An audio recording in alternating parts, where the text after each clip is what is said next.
కాదొల్లా 10 రూపాయలకు ఏమత్తది షాయ్ బొట్టు కూడా రానే రాదు. కానీ ఆ 10 రూపాయల కోసం మర్డర్లు చేసేటోళ్ళు కూడా ఉన్నారట, పీకలు బిస్కెటోళ్ళు కూడా ఉన్నారట. ఎందుకయ్యా అంటే ఈగో ఫీలింగు, అంటే రేషానికి పోవుడు అన్నట్టు. రేషానికి పోతే ఏమవుతుందిలా, అసలుకే మోసం అవుతుంది కదా. ఆ గొగ్గట్లనే అయిందోల్లా. 10 అంటే 10 రూపాయల కోసం ఎంత పెద్ద పంచాది పెట్టుకున్నారో చూడుగా బస్సుల. ఆర్టీసీ బస్సులనొల్లా ఈ తాతనేమో రిటైర్ ఐఏఎస్ ఆఫీసరు, ఇటు ఆయననేమో కండక్టరు. ఐఏఎస్ సార్కును కండక్టర్ అన్నకు 10 రూపాయల కాడ లొల్లి స్టార్ట్ అయింది. అయితే ఈయన దిగవలసిన బస్ స్టాప్ దాటిపోయిందట. ఇంకో బస్ స్టాప్లో దిగుతుంటే 10 రూపాయలు ఎక్కువ ఛార్జ్ అవుతుంది ఇయ్యి అని అన్నాడు కండక్టరు. నేనెందుకు ఇత్తా, మీదే తప్పని సార్ అన్నాడు. కండక్టర్కు బీపీ లేచి ఇట్లా దొబ్బేసిండు.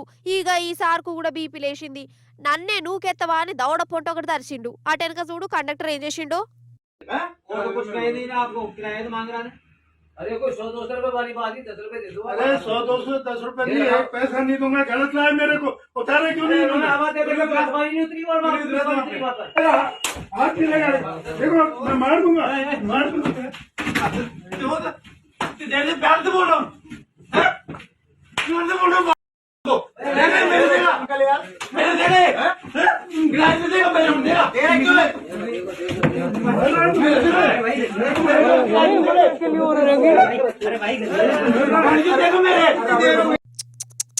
ఏందిది పాపం, పెద్ద మనిషిని కూడా చూడకుండా గిట్లా కొడుతుండు. అసలు ఈ కండక్టర్ కు తెలివి ఉన్నదా? సరే పెద్ద మనిషి ఒకటి దర్శిండు, కోపాలత్తాయి. కానీ గింత ఘోరం కొట్టచ్చునా? వయసు కన్నా విలువ ఇయ్యద్దా? ఆ బస్సులు ఉన్నోళ్ళు కూడా చూడురు, ఎవ్వరు ఆపుతలేరు, సినిమా చూసుకుంటుంటారు. అంతే పట్టుర్రి. ఫైటింగ్ సీన్లు అంటే జనాలకు బాగా ఇష్టం కదా. ఇడ తప్పేవల్ది రైట్ ఎవల్ది నేను చెప్పా. కాకపోతే ఒక రిటైర్ ఐఏఎస్ ఆఫీసరు, అందున 70-80 ఏండ్ల ముసలైనను గింత ఘోరంగా కొట్టుడు మాత్రం అన్యాయం అంటే అన్యాయం కదా.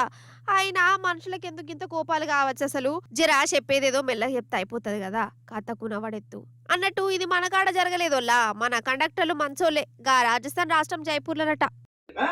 कुछ कहे नहीं ना आपको, किराया तो मांग रहा है। अरे कोई 100-200 रुपए वाली बात ही 10 रुपए दे दो। अरे 100-200 10 रुपए नहीं, एक पैसा नहीं दूंगा। गलत लाया मेरे को, उतारे क्यों नहीं? नहीं उतरी और हाथ नहीं लगा, देखो मैं मार दूंगा, मार दूंगा। जैसे प्यार से बोल रहा हूँ, प्यार से बोल रहा हूँ।